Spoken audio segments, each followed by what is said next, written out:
The following presentation was recorded live for the International Association of Square Dance Callers 21st Annual Convention. This is tape number 20, Degree of Difficulty, Planning for Dancer Safety. So welcome to the difficulty session. Hi there. Thank you.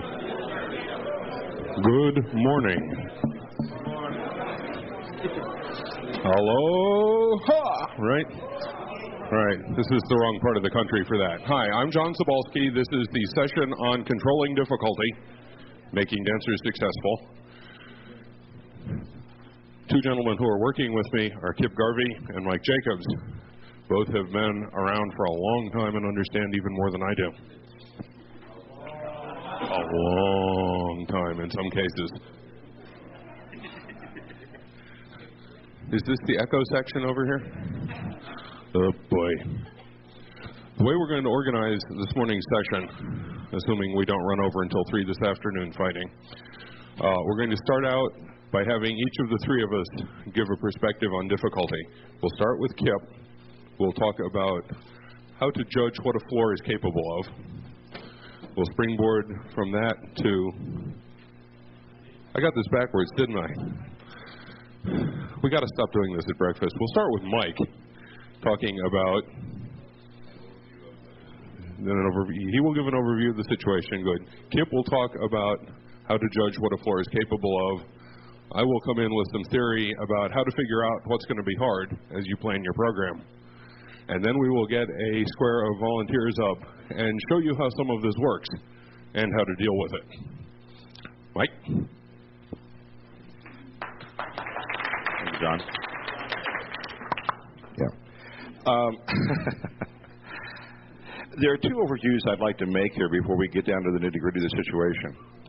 The first overview is that we initially started in square dancing with a letter term that we talked about and bandied about for a long time called APD.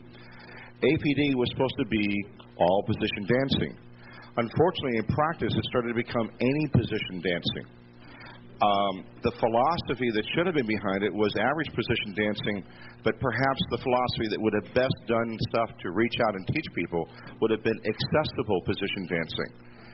Now we have a term called DBD. Unfortunately, it started to develop into things like death by definition, destruction by definition, devastation by definition. The word that's really there is dance by definition, and too much we forget the dance in sacrificing to get to the definition of the call. The dance is the really important aspect of what we try to do here. In all of our problem-solving situations when we're talking about, the accent is still going to be on the dance. The dance has got to be the important aspect that we cater to. The second thing is that I want to look at is that we too often dismiss the reasons for dancers' failure. We talk about, well, they're bad dancers, or they're not very good dancers, or they don't attend enough. Instead of looking at the specific reasons for the failure in that specific instance, there could be a reason behind they failed on that particular call, whether it be their learning style, whether it be their approach to problem solving out on the floor, or just physical reasons that intervene in their ability to efficiently perform that call. What we too often do in a superficial analysis of the situation is we dismiss them. We sacrifice them for the good of the whole instead of trying to figure out a way to solve their problem in particular. It involves work. It involves time commitment. It may involve you sacrificing your break time to work with that one couple. But what you may do is save what's becoming a very rare and valuable resource. Ecology needs to hit square dancing too. We start wasting a resource, and that's the dancer that's coming to our dances. It takes a long time to create a mainstream dancer, and even longer time to create a plus or an advanced dancer. To simply write that person off because he's not performing a particular call well doesn't really do a whole lot for our activity. We become ecology-minded and recycling resources around for all kinds of different things. This is the ultimate resource. It's people. And it's the people that have taken the time to come through our lesson format. So that's such a small percentage of the overall population. Whatever we can do to make that valuable resource saved is what we have to do. Kip?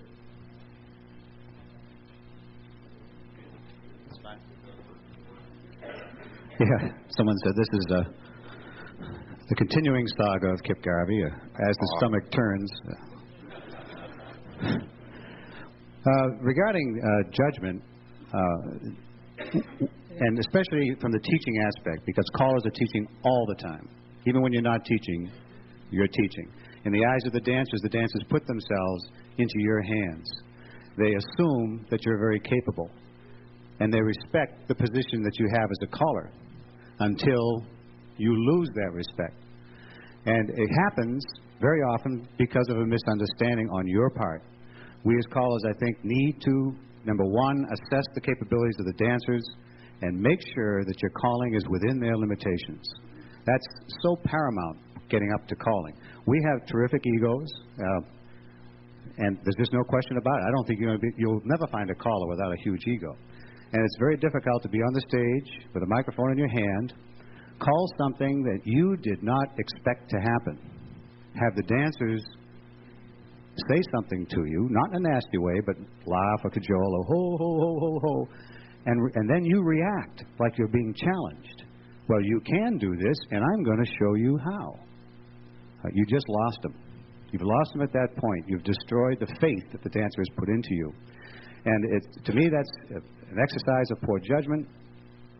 You've exceeded the limitations of the dancers unknowingly. That was your sin. You didn't know what was going to happen. As a teacher, you need to know that. You need to be in control all the time for the sake of preserving the relationship between you and the dancers.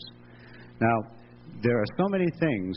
I'm going to concentrate on the aspect of judgment, of looking at a floor and analyzing all of the environmental and inherent factors that you have to take into consideration before you drop material on these people. The caller who does not take the time to do this is not performing 100% of his job. You can spend 5-6 hours for a 2-hour dance preparing for it with the greatest program in the world. And if you have not taken into consideration the limitations of that dance floor, the capability of the dancers, the environment, the type of floor that you're dealing with, both physically and rhetorically, meaning the dancers too, then you haven't done the job. You can have the best program in the world. You can have the most clever material in the world. You can deliver it with an impeccable style. And you can just destroy the relationship you have with those dancers because you haven't considered the most important factor, and that's where are the dancers coming from, what are they doing. So is this my overview? Or shall I go on? Go on. So there's a handout here that has a shaded bar across the top. And in the box there, I just think it's so important. Dancers need to enjoy what they have the ability to do.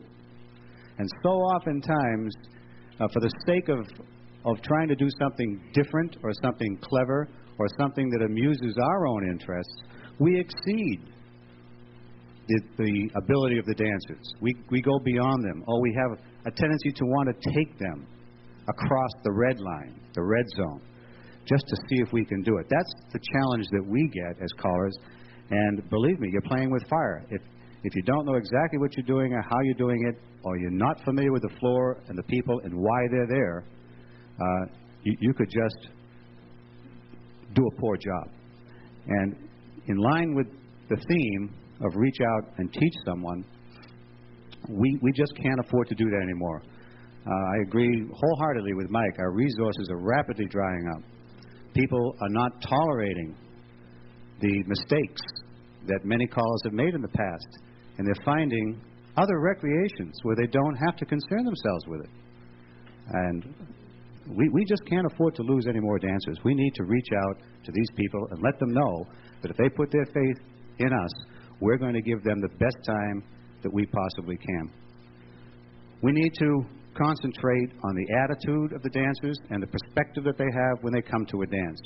How do you do that? Well, you don't arrive at the dance 2 minutes before it starts, set up your equipment, and expect to know something about those dancers. Get there a little bit earlier.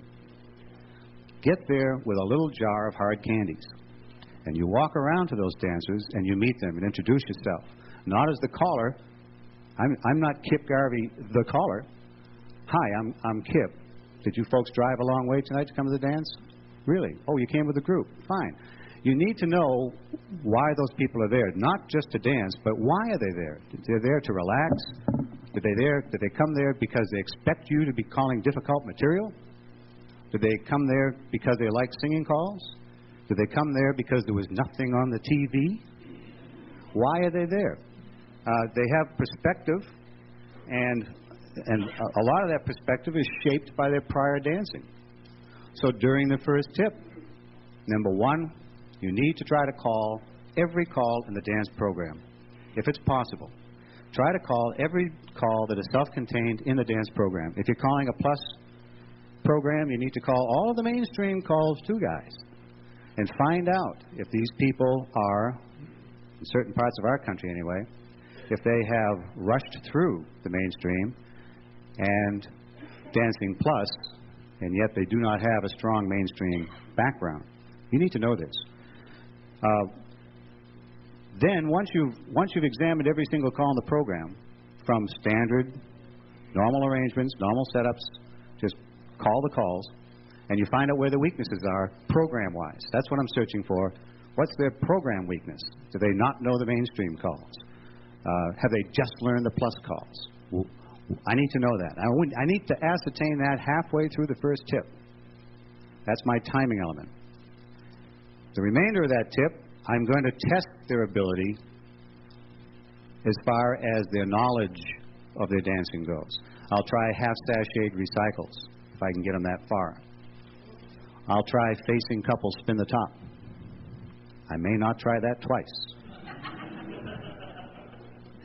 But I'll try these things, and when I try make any test that I know these dancers might possibly not achieve, if I'm going to lose some of that floor, I want to be in and out so fast that they don't get bruised, all right, that they don't get too injured.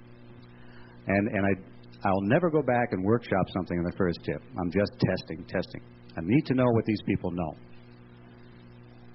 Now, if they do have the ability to handle their calls from different arrangements, I'm going to check their geometry and geography. Most of the time, dancers need to flow in a clockwise direction. They don't need to. They've just been taught to. Most of the calls that they do are clockwise, so I'll run something counterclockwise. Most of the time, dancers react poorly to 90-degree angle changes in formations. The hinge is a powerful call. It can be your best friend or your worst enemy. But calling, for instance, a head square through 4, touch a quarter, split circulate, hinge, doesn't offer too much challenge to the dancers. But if you call head square through 4 hands, touch a quarter, all 8 circulate, hinge, split circulate, hinge, all 8 circulate, you're probably going to lose an awful lot of floors. I've seen callers react by saying, well, these dancers are not properly taught. Baloney.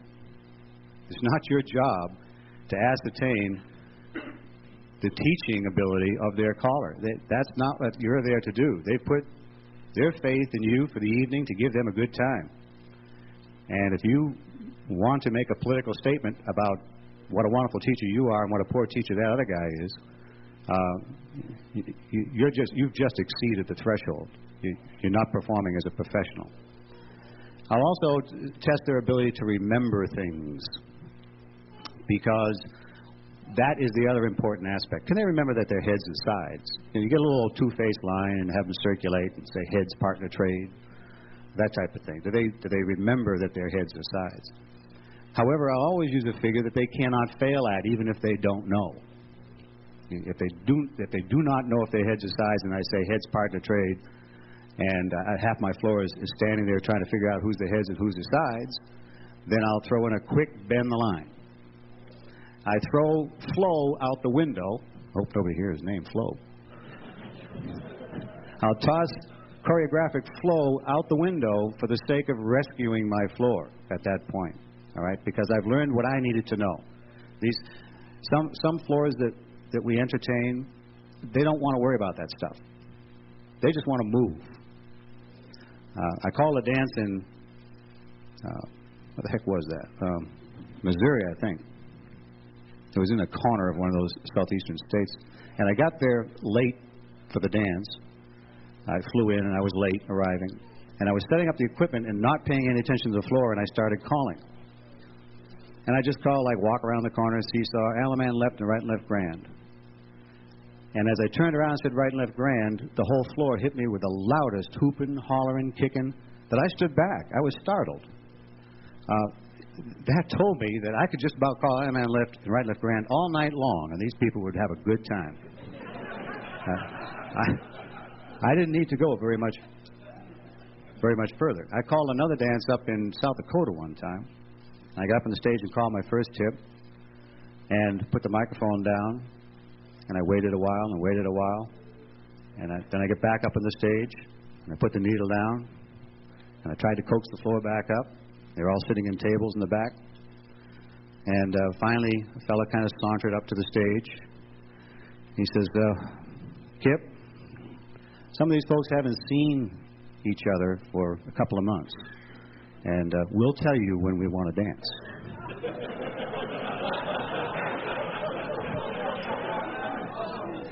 Thank you very much.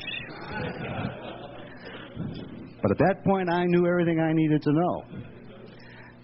So these are things that, of course, these are the outlandish or excessive things that can happen, but it taught me a valuable lesson, a real valuable lesson. You don't walk into a dance with your preconceptions of what that dance is going to be like, because those dancers have their own preconception of what that dance is going to be like.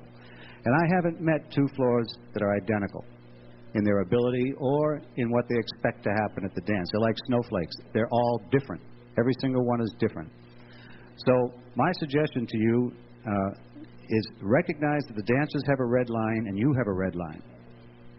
Number one, you never want to reach your red line, okay? Because most callers, because of our egos, we react, we shoot from the hip. When we hit our red line, when dancers start challenging our authority on that stage, we can't handle it. So we don't ever want the floor to test our red line. But at the same time, we want to know what the dancer's red line is. And the most successful dances that I think that I've called have been the dances where I bring the dancers up to their red line, up to their threshold, and pull them back each time. And the ones that I consider to be disasters, which I seem to recall more of those, are the ones where you cross that red line, especially unknowingly, the floor goes down, and you've lost them. So I've got some examples that we'll get to later on in the choreographic portion. Alrighty. We're going to shift back quickly to the theory of difficulty. Square dancing is hard. Square dancing is very hard. When you're dancing, you're doing a lot of things all at once, and your brain's controlling all of them. Now, when you walk around every day, stop for a second, think about what you do. You pick your foot up, you put it out. The heel hits, you start to shift your weight forward, the foot picks up the weight. All of this is going on. That's a lot of stuff, but you're doing it unconsciously. Your brain, as it's controlling these things, has certain limits. There are the limit of memory, short-term memory. How much can you remember at one time? Let me just give you a quick example of this. I'm going to read off a series of digits, and I want to see how many people can remember them. 314.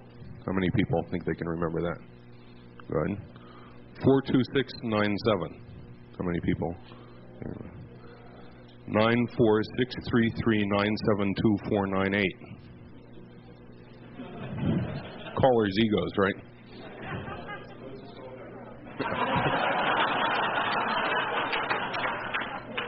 Two 555-1212. How does your brain cope with the fact that it can only remember so many things at once? It starts grouping things together. So you heard an area code and the information number, and that's easy to remember. You can keep about 5 things juggling at once, and if you're juggling those things to get through a call and the caller calls something else, something's going to drop. Look at a beginner learning right and left through. Look at the guy. Look at him remember to reach out his right hand, pull by, stick out his left hand for the lady, put his right arm around her waist, and suddenly he's got to start walking backwards, which is hard. he's going to forget something there because he's run out of stuff. He'll forget to put his right arm out. He'll forget to take the lady's hand. He'll start to walk forward. Something will go wrong the first couple of times a guy tries to do that. You've walked off the edge of what he can remember there. Second limit your brain has is how fast you can pull things back out of memory.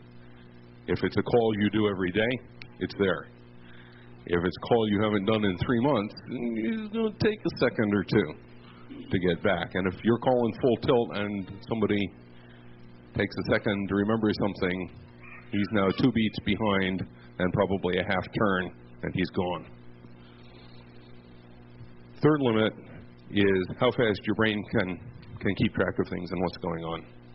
It ticks over about 5 things a second. So again, if you're forcing a dancer to keep track of lots of what's going on and remember to do this and do that, and oh, by the way, he's got to do this and put his foot over there, something's going to get lost again. The brain won't keep up, the dancer will fail, and you'll have a problem. You cope with these things. For short-term memory, you build chunks. By the time you've taught somebody a call, that entire call is one chunk in his short-term memory. You're not remembering the individual parts of right and left through as you dance them. You've danced it too many times. It's one thing, oh, I do this, and you're done. People will try to gain themselves time to remember a call or gain themselves time to keep up with what's going on. We call this anticipating. Yeah. Caller will call, half tag, trade, and. What comes next? Boy, if I call fan the top, something's going to go wrong. If you're dancing along and the flow is carrying you to the right and you suddenly forget what the next call is, you can keep going to the right, right? You buy yourself a step or two because you're probably going in the right direction. So if you call something that requires me to suddenly go that way, I'm going to fail. People also forget things selectively. Everybody teaches the entire definition of every call, right? We teach everybody how to do every part. And even if this is true, and it's certainly not true for me, because I don't have the time, by the time you've gotten to the end of class and you call right and left through only from normal couples, as I do, if you roll a half sachet and call right and left through, you're going to have problems.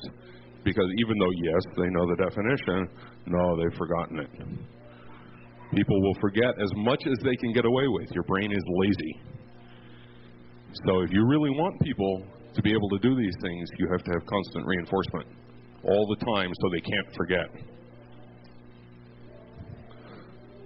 The final thing people will do, again, to cope with this problem of having too much to do and not enough time to do it in, is run little checks to make sure that things feel right. People will try to make normal couples. They'll try to be facing into the square. They'll try to, if it's something that's an arm turn half all the time, they'll try to be arm turning half, even if that's wrong. If you call material that violates these assumptions, people gonna die. If you call material that plays to those assumptions, it's all in detail on this sheet, in more detail than I want to go into now, you'll succeed. And you can plan for and against that kind of thing. The final piece of thing that people do to cope is that they'll follow where their eyes are or where their body is. If your attention is focused to your right, we've just done touch a quarter. Fan the top for at least somebody requires reaching out with his left hand and doing something. Your attention is focused wrong. And if something comes and goes quickly, you go where your attention is, and things go down. So you can play games with people's attention, keep them focused right. You can help them by body flow, by making anticipation work for them instead of against them, assuming that that's what you want. Or you can push the limits by starting to take the crutches away and starting to add unusual formations, unusual uses of calls, things that add to the load in somebody's head to control how hard it is you want something to be. We can show you this better than we can talk about it. If we can get a square of helpful volunteers, this could be a lot of fun. Okay. There is in the handouts this worksheet, which is made to take notes on if you care to. Oh. Okay. I'm going to bop down through a series of broad categories of things that can go wrong. I should probably switch mics since that one's down there. Ooh, it's alive. It lives. And call some things that are likely to cause difficulty. On the presumption that I'm successful in causing a problem, they should be about where the mic is on the chairs either side. Then we can talk a little bit about why, and I'd like to get perspectives from Kip and Mike about how to, one, watch out for it, and two, how to deal with it once you've decided to call something like that. Can I just preface? Sure. I'd just like to make a little prefacing comment here. We're caught in a little bit of a problem because what becomes difficult for us as callers can be impossible for most dancers. We have to be really, really careful. So we're not going to suggest to you that you rush home and use this material on your dancers. What we're doing is we're adjusting the difficulty factor for this audience, which is callers. Okay? So would you please bear that in mind? Some of this material might not be something you want to use tomorrow night. Do this only on a closed track with test dummies.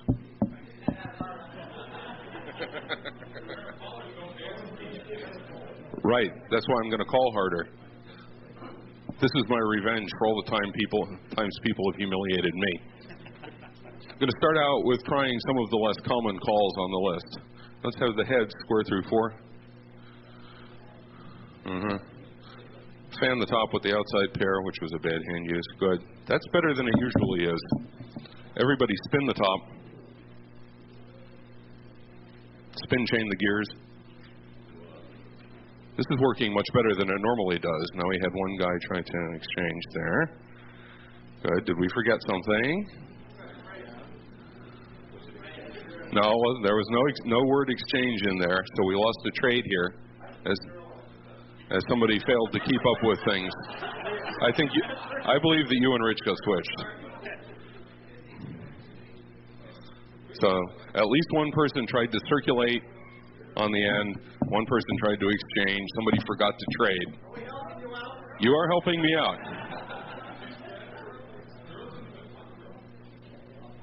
Ooh, better yet. Wouldn't bother me any if we can find a lady volunteer, preferably not from Tennessee. Thank you, madam. Thank you, Dee Dee. Sir.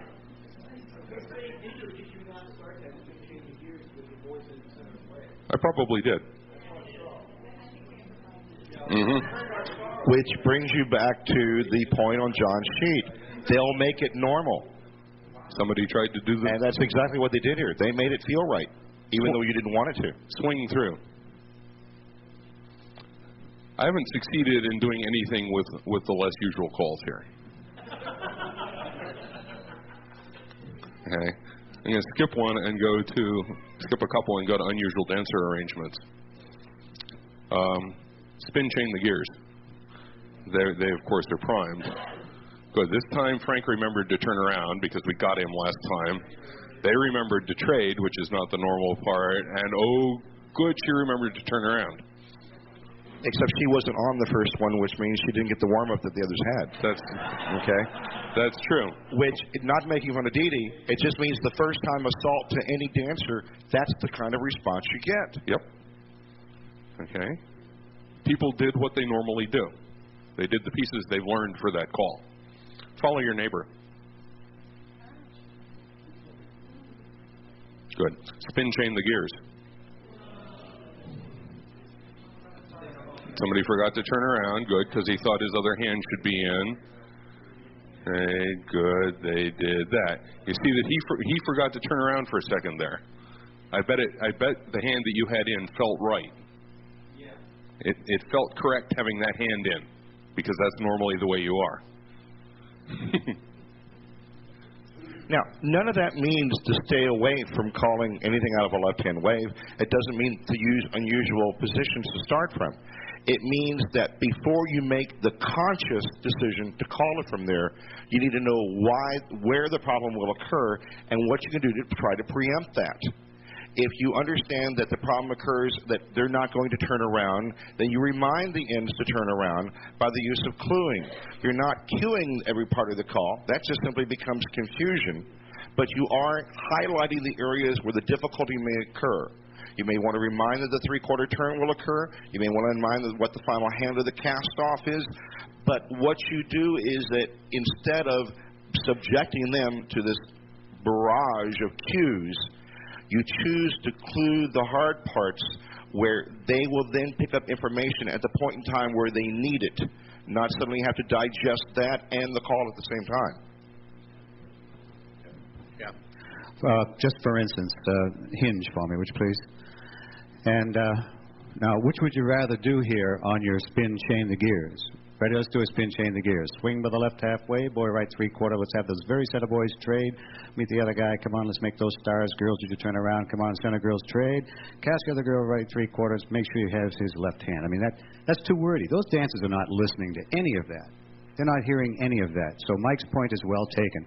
You anticipate the failure points, and you clue them on those failure points. That's different from cueing the whole call. And you would do it like this. He sure would. Starts with the left, spin chain the gears. Girls, don't forget to turn around. There's the trade in the middle. Make your star. Line up, ladies. And we finish with the three-quarter. Now, if I felt that they were doing it inefficiently, I might have added what sex was turning to three-quarter or the hand at the end. But relieving myself of having to say every single word, I can now think. I can now see how it's developing in front of me. And the dancers can hear. Right. And we also walk a fine line in our situation here of turning it into pablum or it becoming too challenging. And it's a judgmental situation. And we always try to walk this fine line between pablum and impossibility. And to the degree that we see their success, we can reduce the cue. They can feel more successful at what they just did. They have accomplished something without your help. But when they're teetering on the brink of extinction, we can then come in with the help and pull them away. We have a unique situation as callers. We're the umpires of the game, we're the coaches of the team, and we're the opposition. And we got to wear three hats all at the same time. And this pulling the cues away, adding more clues, whatever, helps you walk that fine line. You don't have to do it at once. You don't have the fast answers to it once. Also true. That's right. Right. They're the ones who have the time to listen to what he said, notice that he was telling them to do something and are trying to do it. Whereas these poor guys who are struggling don't have the power to listen to more than a couple of words. Everybody swing through. That was close. I almost got Rich. Do a single hinge. All the men run left. Fan the top. That would normally be death. And normally the guys would head off to the right. I can keep going. Take a peek and trade the wave, please. Trade the wave. Yes. Yes. Swing through. What's it? Take a peek. Now, the last situation when he called the swing through from the left-hand wave, he had preceded that with a call that he utilized the inside hand. What I did was I called the trade the wave to set up the left-hand wave, and there was no committal of that hand. And if I had timed it even better, I might have tried calling the swing through as they were merging into it, so that there would have been a natural flow into choosing to use the right hand. Thank you. Recycle. Sweep a quarter. Good. Do a right and left through. Send the ladies Dixie style to a wave. Start with a right, swing through. Now, I'm getting way far ahead of them, but that's exactly what I want to do. Because as the Dixie style to a wave was concluding, I had already given out the clue word of the right hand being started, and the swing through occurred. And it was natural and flowing. We want to test the floor, and we want to see how they handle that recycle from a left-handed ocean wave. So you tell us, what should we anticipate out of this? What are the problems? Let's just go through a list here. Problem number 1. From here, take a look at your square. Problem number 1. Yeah, the result is going to be a half box. It's going to be half sashayed if they did it from here. And anytime that you're going to play with something, you try to simplify, get rid of all of the other extraneous elements that you can. The problem here is what I want to see is the recycle from the left-hand wave. So I'm going to get rid of all the other problems. So do a left swing through. That takes care of that problem of having the ending result after the recycle being a half sashayed. If they do it from here, they'll end up normal. What's the next problem with this recycle? Girls are on the ends.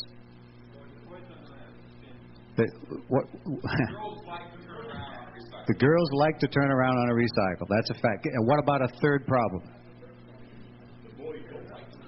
Third or fourth, the boy don't like to turn around. What about the flow, guys? What about the flow? You know, some of the callers out there are sitting here, and we respect the fact that you're saying to yourself, that's not difficult. My dancers do that all the time. And yet, when I travel around, I see that this is a problem on most general floors of doing a recycle from a left-handed wave. So not all the callers are calling it from your left-hand pattern. This particular pattern is going to result in a counterclockwise flow, and a right-hand pattern that is more normally used is a clockwise flow. So you have a flow problem. So we're going to anticipate this. We can't anticipate the girls turning around, or can we? Can we take care of it? Can we give them a clue word that will eliminate the girls turning around, keep the boys, get the boys to turn around, and take care of the flow all at one time? That's what we're doing here. We need a phrase to warn the dancers to help. Okay? You can tell the girls to go to your left. As you call your recycle ladies, take him to the left. Go. Face some man. All right? And those little clue words will, unless they come from Texas.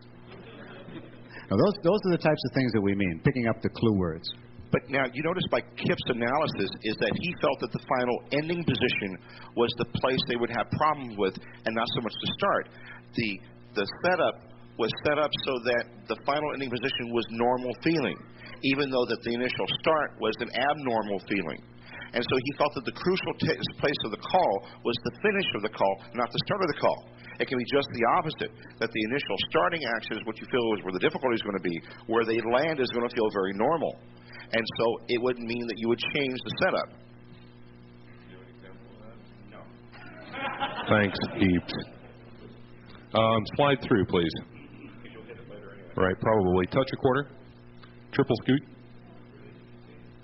This is still unusual formations. Peel the top.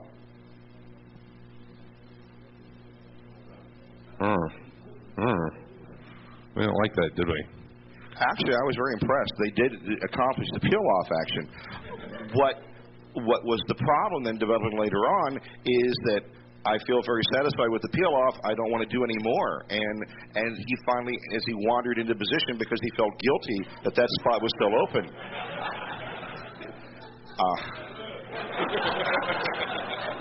You had enough abuse yet?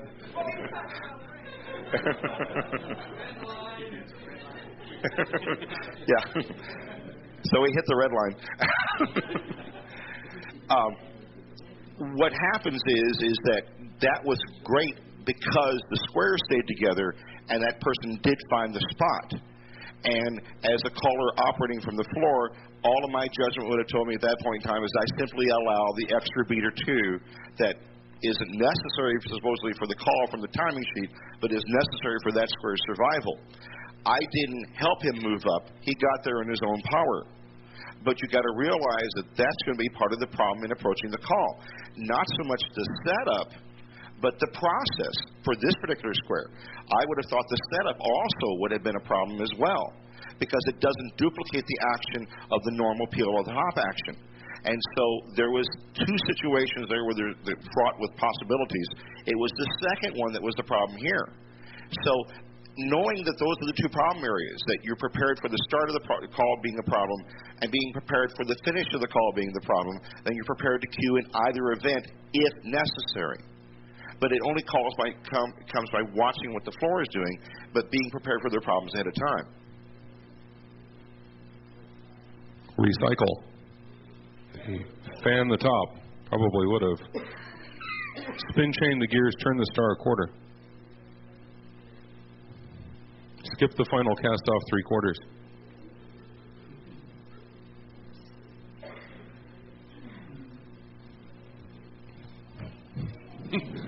I said too much. Overload. I put too many things in there. And somebody walked off the edge. Welcome to the cavern. Cut the diamond. Left swing through. Peel the top.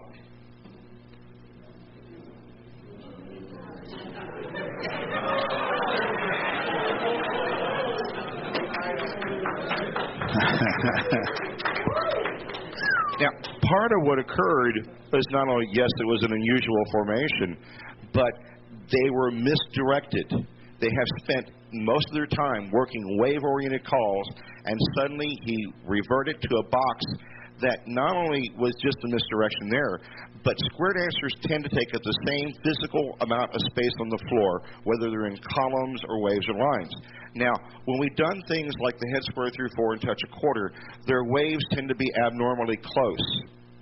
You remember, and you've seen it on the floor time and time again, that when you call a square through 4, a touch a quarter, the scoot back, that the waves are abnormally close, there's no problem. Normal ocean waves tend to be much farther apart. As you watch floors dance extend, and you watch them dance extend incorrectly from a quarter tag, see the cavern between the two waves here. There is no, and that's a small square. Yeah, it is. Let's see. Let's do this. Let me show you what I'm talking about. Let the centers trade. All the boys run right. Pass through, wheel and deal. The centers pass through, and everybody touch a quarter, freeze right there. Notice how close their waves are. And that's because you set the waves up from out of a column setup. Column spots are closer than wave spots, even though they're supposed to be equal distance at times. What happens is that they keep those spots closer. So that wave is abnormally close. If you wanted to set up the peel at the top and orient towards the box, you probably have a successful position to do it from. But where he set it up from, the waves are being danced their normal space apart, which means it's very far apart to get to be functioning within the box. And that added to the degree of difficulty, not just the fact that it was an unusual setup and that they were misdirected. Your attention was focused on the wave you were in. And furthermore, the poor trailing center person, the one who has to go up and cast by the, if I call peel the top from here, the guys would be casting by the right. He's already got this left hand held with somebody.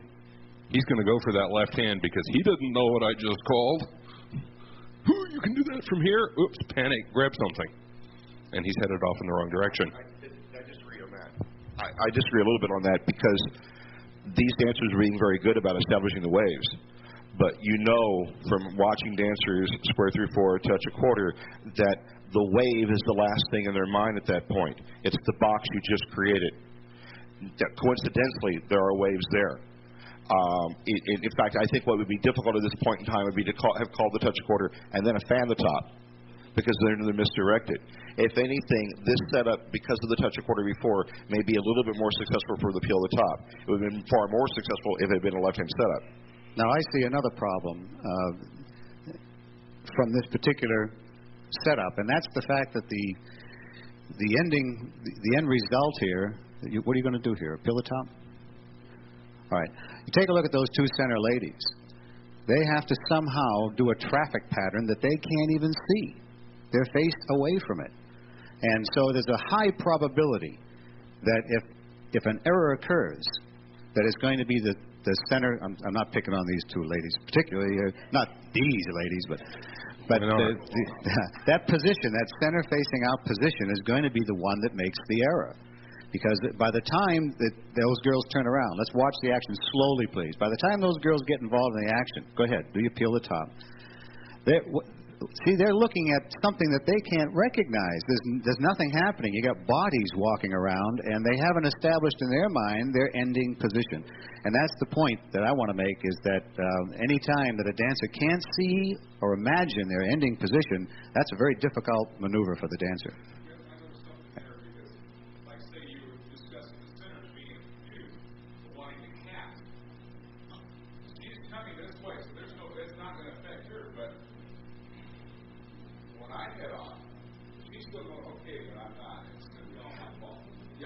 In Kip's statement, the environment was a key factor that he talked about.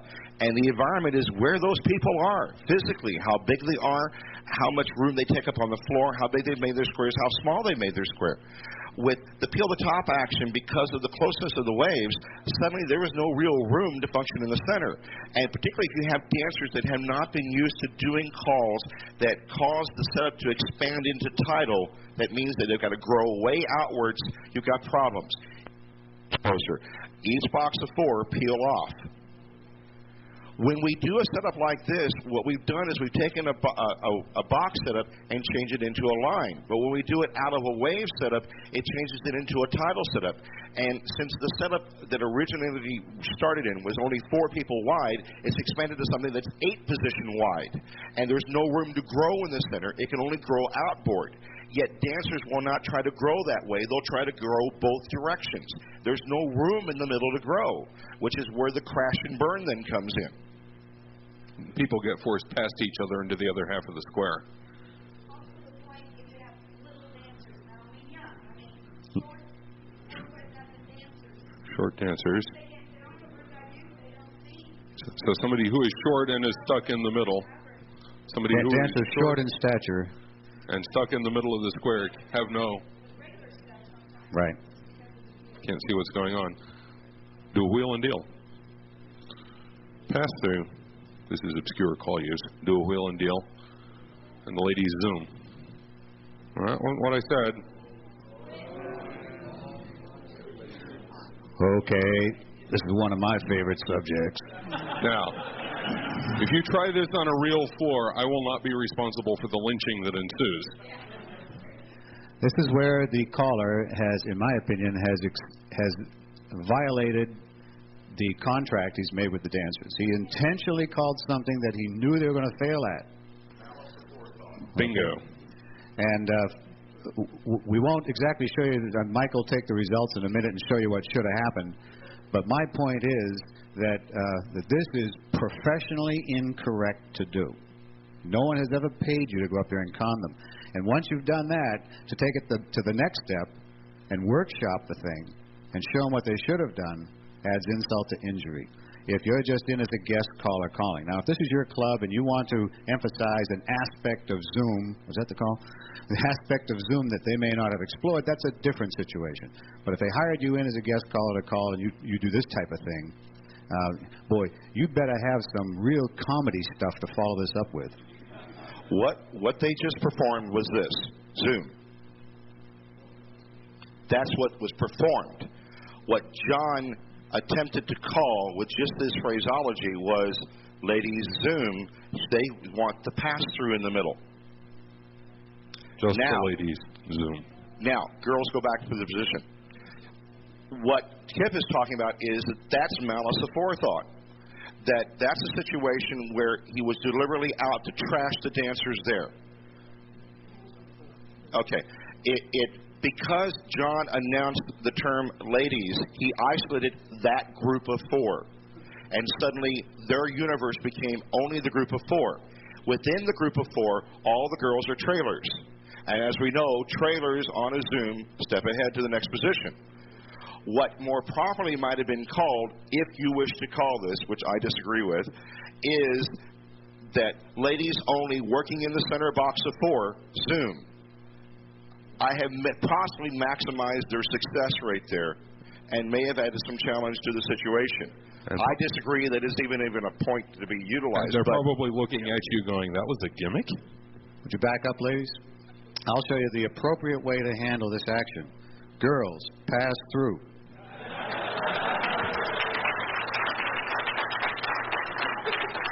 Could Could you square your set for a second, please, since I haven't been citing?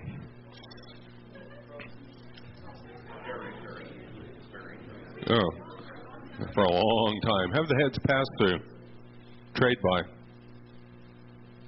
Not bad. No, that wasn't so hot. There's a little bit more needs to happen here. Yeah? All right. Heads pass through leaves a squared set with two couples facing out. Yes. All right. There's an obscure use of trade by. Again, I won't be responsible for the results. This is not something, these obscurities are not something one should be expecting. Now, at this point, I would disagree with the setup here. Okay. Let the set. Okay. Yeah. First off, let the center step ahead and the outside step ahead. Now, I would buy that this is the setup that we should call the trade by from. Can we go back to the other setup, please? Yeah. In fact, go back to the squared set. Heads pass through. If the heads step John ahead. feels that the heads are all the way across. Yes. I feel that the pass-through ceased after the final pass of the bodies, and that they're actually occupying the center positions.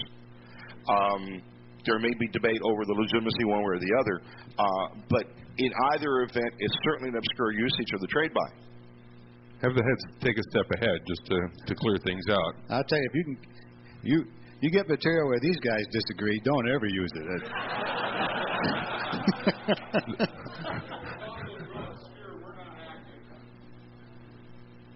Oh no, from you're not expecting to do anything, but the definition of trade by specifically covers this formation and says you do something. So you got activated by that. Yeah, this is bizarreness again. Not fair. It also is that sometimes there are 8-person calls that dancers interpret as being a 4-person call. Trade by is an 8-person call, and yet it doesn't always have that feel. Most parts of the square are isolated from the other parts of the square, so that you're not thinking of it as that I must be activated now. Okay. By the way, I have used similar types of formations and used the expression step and step cold, and these dancers have never had any trouble with it at any level. Tell them to step and step. Do it. Step and step. And all of a sudden, this argument over who's the centers and who's the ends is more or less resolved. Indeed. Centers square through 2, please. Centers in, cast off 3/4. Center 4 past the ocean. Cut the diamond. Not bad. That was more than I expected. Normally, you'll get an arm turn there because people expect the arm turn. No, this is correct. You also normally get at least half the people in the center facing in, even though that's not what I wanted. Cast off 3/4. Go ahead. Sure, go ahead. Square your set for me, would you please?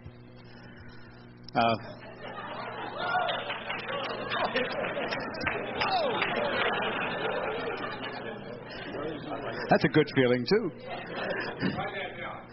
Here's a little mainstream combination that I wrote. By the way, I've called it only once. I called it to my advanced group, and they never got past the 5th or 6th call. But no, it's not that bad, Terry. It's not that bad. But this exemplifies easy material. What I think most callers think of as easy material, and you call it, and all of a sudden you're shocked that the floor hasn't been able to perform. This is not that difficult, but you watch for all the problem areas as we go along. Heads do a right and lift through. Roll away. Lead left. Veer right. Bend the line. Touch a 1/4. Follow your neighbor. Boys only spread. Ooh. Heads partner trade. Okay, so can you see all the things, all the elements here that are coming together? The fact that they have to stop for a minute and identify, am I a head, am I a side, am I a boy, am I a girl even? Wheel and deal, this is the unusual formation. All right, boys trade, couples circulate, bend the line, and so on, and you're back to something normal. But that whole pattern itself contains a lot of difficult features in it. even though it's very basic. And that whole pattern Poly-enabled. flowed Lloyd? well. That's the other thing. When he did the partner trade in the middle, he set up a center action for the wheel and deal. So they were gravitating towards the middle of that line. He forced the situation that way with their body flow. But because it was so unusual, they lost flow because they had to stop so many times to identify things. And even though it was very flowing and danceable, because of the inability to recognize different spots, that lost the flow for the dancers. If he had kept the calling up so that it was always flowing, he would have trashed the floor. Lloyd had a comment. I want to ask a question regarding spacing. Mm-hmm. In your lines, let me put you through a couple things. Everybody past the ocean. Swing through. Boys run right. Ladies hinge.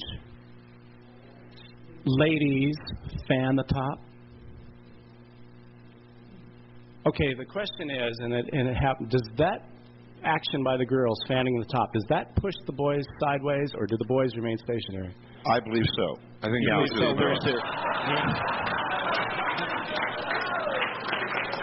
Yes. Yes, it pushes them sideways. It does push them sideways. In a given setup, the square breathes. We see the first element of breathing when we split the outsides around one, make a line, and the lines move forward. We don't stay out there with the outsides. The square breathes back and forth like any other living organism. And so what we did here in the square was we inserted the girls as centers. They're still centers, which means that no matter how big the girls decided to get, the boys have to compensate to allow the girls to be centers. Okay. Would you care to reconsider? Not at all. There are red lines, but there's also reality. Okay, can I follow up? May I follow up? Sure. Okay. Ladies swing through. Ladies spin the top. Okay, the boys don't make any more adjustments. They just stay basically there. They could, I guess, slide in if they wanted to. They slide in. Yeah, I would feel they would slide back in. Okay, now can I add one more thing? Okay, now the lead boy, you turn back, please. And boys touch a quarter.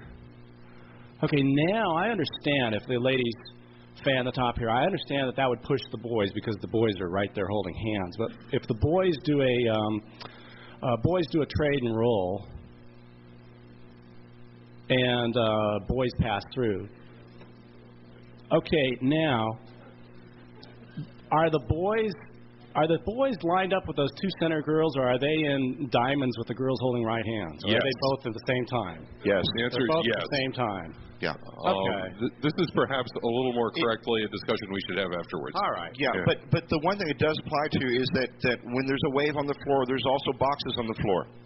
And so we can have several setups available at the same time without necessarily having moved people all the way around. There is something I really want to get to, though, which Kip touched on with the wheel and deal. All the boys face in. Extend the tag. Good. Centers run. Wheel and deal. Sweep a quarter. Pass through. Wheel and deal. We did the same call name and two radically different things. Now, in our minds, we have these organized under wonderful rules that tell us that this is all the same call with the same name. But that's not what the dancers think about on the floor. The vast majority of people fall into a different learning style than we do. And just as they found in most teaching situations, the vast majority of their pupils were of a different learning style than the teacher. It is easy to teach somebody of your learning style and very difficult to teach somebody of a different learning style. What we have to realize that in dancers' minds, these were two different calls, not the same call. And as we get into many different levels, particularly where concepts start to becoming involved, whether it's an actual concept like on advanced and challenge lists, or if it's a call that's conceptual in nature like hinges, centers pass through. Everybody face in, pass through. Partner hinge, single hinge. They're all hinges, yeah, but they're radically different from each other. So are trades, partner trades, arm turn trades. So are cast-offs, whether they're arm turn cast-offs or push cast-offs. To a great number of the people on the floor learning from us, these are different calls that may have the same name, and it's very confusing to them. And we've got to realize that they approach that as different things to learn and not one family of things. We organize things very conveniently as families, and it looks wonderful. There's only 68 things to learn. But when you start multiplying all the different positions in all the different places, it's suddenly a whole big ballywick. And in fact, to a large community of the dancers, everybody swing through. Everybody swing through. Those were two different calls because the positions varied for the personnel that were doing it. And until we understand that, we're not going to effectively teach that group of people to realize that each one of those positions is a new experience for them and a new call, even though it's got the same name. Thank you. I think we're coming to wrap up time here. Thank you very much.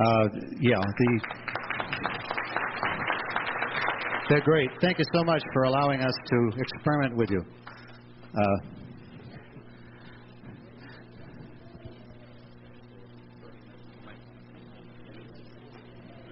Okay, so if you've all had a chance to pick up the handouts, you've got plenty of material in there that you can look at, take home, and test and see. What we tried to develop here was a technique that you could use to test material for its inherent difficulty nature. All the things that make things tough on dancers are contained in a lot of this material. This is not clever stuff that you should go home and make part of your repertoire. It's homework, really. Go home and try a couple of these sequences and see if you have the same result with your dancers at home. Home club. Did I say that? Home, home, home. Let me emphasize that. Don't do it on the road. Don't do it as a guest caller. I suggest that you do not do it as a guest caller. But this is your homework assignment, all right? I have firmly believed since the very first day that this organization ever developed the word APD or DBD that it should never have left the convention. That's okay for us to talk about, but not for the dancers, all right? So experiment with your dancers for your own knowledge to find out what makes things tough and what helper and clue words you can use to make it easier for them to execute, bearing in mind that they're there to have a good time. And then you have, in reality, you reached out and you touched somebody, and you taught somebody. Unless there are questions, thank you very much.